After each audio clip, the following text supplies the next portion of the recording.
like these guitars, Ken? What just happened? We rocked. We rocked. According to what we thought. Hello, everyone. I'm Ken, and this is Greg. And we are coming to you from Toledo, Ohio. where we just ate Johnny Packers. God, what a great day.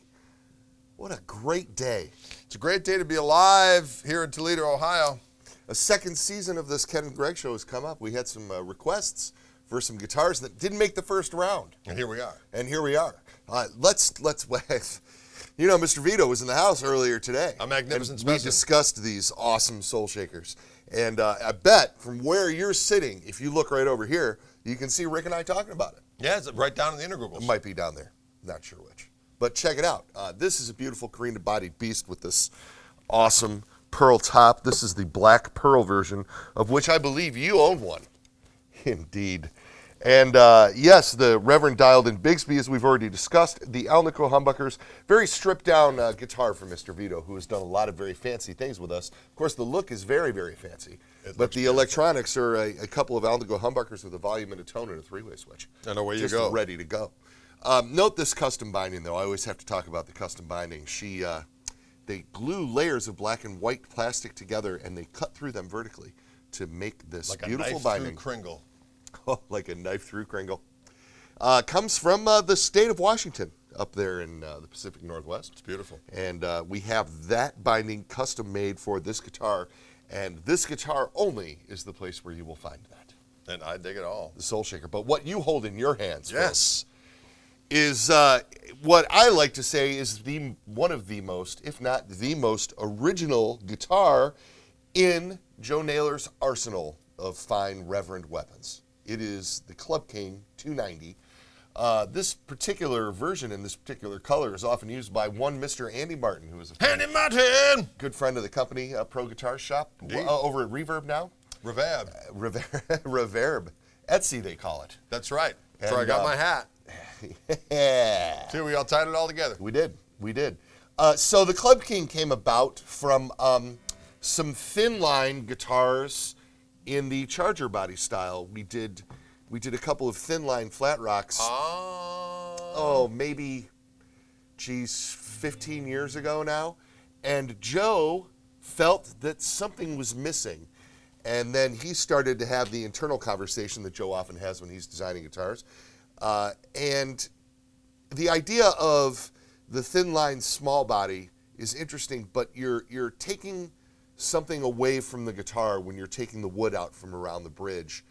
And so the guitars just tend to sound thinner. And so Joe had thin line versions of flat rocks and solid body flat rocks and was like, I really like the way the solid body one sounds.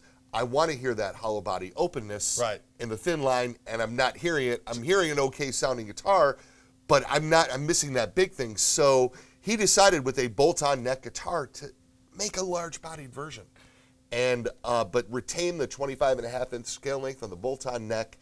So this particular one is a Carina body that has been CNC'd. It's bowled out from the top to be a semi-hollow, and then it has a 1/4-inch thick solid spruce top on there to give it this little bit of acoustic zing, acoustic twang. It sounds gorgeous. And it's unique to the Reverend line, this sort of combination of elements. Go ahead, Mr. Greg. Let's hear this thing.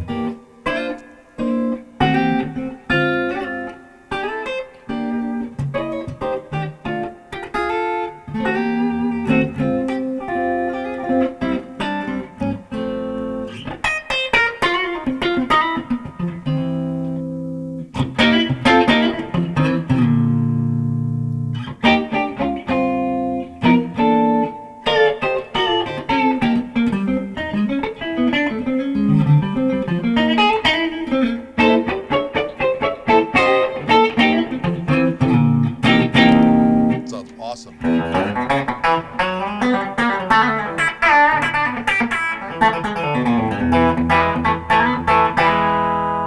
And that's with the bass contour all the way up. Wow.